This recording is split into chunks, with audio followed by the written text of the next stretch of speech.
Welcome back to Hannity and Colmes. As we discussed earlier with Dick Morris, rumors are circulating that Oprah is against having Sarah Palin on her show, but the queen of daytime television denies these reports, saying we'll invite the governor on her program, but only after the election. Joining us now, the president of the National Action Network, Reverend Al Sharpton. She says it's categorically untrue, what has been reported, that she refuses to have Sarah Palin on, but she'll do it after the election. I mean, you know, and she hasn't had Obama on since he became a president. Yeah, I mean, I don't speak for Oprah Winfrey. I mean, I certainly admire her, but I don't think she's having any candidate on. I don't see what the big story is. Well, they're upset because she had Obama. She was a supporter of Obama. I think she had Obama on before he was in the election, and she had him on around his book, 2 different books, and she does that. And I think from what I read in the statement, and again, I'm not speaking for him, I'm only going by what I read, that she thinks Palin would be a fantastic guest. I don't know what's the issue. But she's not supporting her politically, and that's what has them upset, because she's been out there supporting Barack Obama. What's your take on the choice of Palin? Certainly, politically, it's probably a very good move, but how do you see it? Is it a glass ceiling that gets... politically, it was a good move. Whether it was a cynical good move or not, the voters will determine, but it was a good move. I think they rolled it out very smartly by lowering the bar and then having her come on and with all guns blasting, so it looked as though she was so much better than what they had projected. The question is, when now it gets down to issues, can they weather that storm? When we start talking about health care and the economy and all that, right now we're dealing with everybody's bio. Nobody's telling us what they're going to do about our life. They're telling us their life. You got the worst economic news coming out in years today. The worst mortgage news on record. 6.1% unemployment. You got the worst unemployment news in years, and you got Rick Davis, the campaign manager for John McCain, saying this election's not about issues. They don't want it to be about issues. No, they don't want it to be about issues. They don't want people to deal with the economy. But the problem is, people get up every morning and have to put almost $4 a gallon of gas in their car, and unemployment's on the rise, and we are continuing to see an unending amount of environmental problems. So whether they want to deal with issues or not, when they say country first, country is people. People of the country must be first, and the people need answers. Hey, Reverend Al, good to see you. How you doing, Sean? Let me first educate both you and Alan on the issues of employment.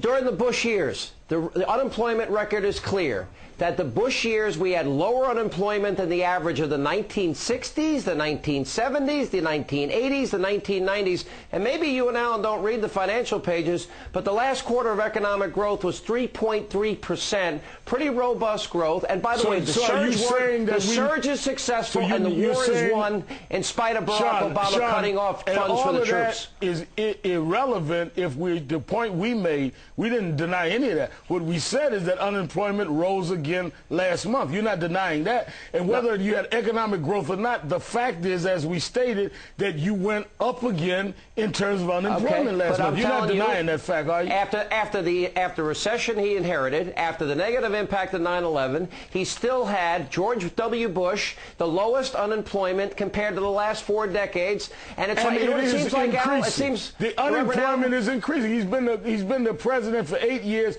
and he's going out of office with the increase of unemployment. So clearly, if you are an average American, you want a candidate that will bring unemployment down, not tell us it was down lower before. You want someone that can solve the present-day problem, not give me a history lesson on when it was or was not solved 20 years ago. In spite of Barack Obama voting to cut off troops' funds and supplies when they were in harm's way, and we've gone from unemployment to troops. Instead of him saying that, well, wait a minute. So I'm talking about for you, for the Democrats let's not talk about the issues. Let's dance all over the place. We were talking about unemployment, people the economy is bad and that the war is lost, and you're wrong on both points. That's the point. Sean, we were talking about last month's unemployment. When you couldn't win that when you run over to Iraq. The fact is, we were talking about unemployment, and you were supposed to be teaching us something. You're not a good teacher, Sean. You went from math to biology. We were talking unemployment. No, I'm saying for the Democrats to win, you have to convince the American people the economy's in the tank. It's not. You have to convince the American people the surge has failed and the war is lost. The war's been won in spite of Barack Obama cutting off supplies for troops that are out there fighting the war that Joe Biden in part sent them to fight. That's the difference. We have to only have the American people look at the circumstances that unemployment is going up, gas is almost at $4 a gallon. You don't have to convince people. That's because Harry Reid and Nancy when they hear Pelosi the noise and and the waters around their heads. Obama and Biden can let us drill. I have one last question.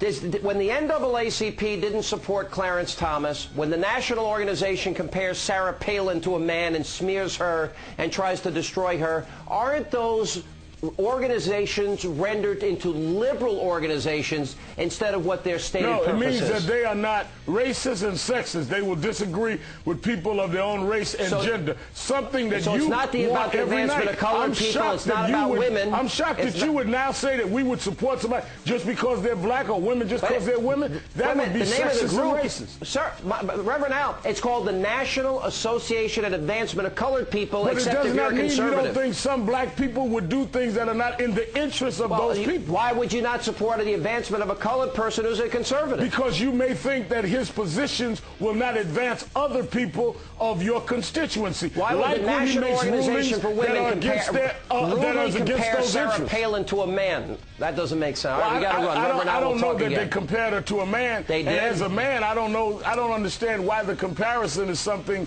that would trouble. You're missing the point. It should be regardless of whether you're a liberal or conservative. I think your point is that you want everybody to be fair and balanced, other than when it's against a conservative. If it's about the advancement of women or colored people, conservatism ought not matter. But I got to run. It's good to see you. And come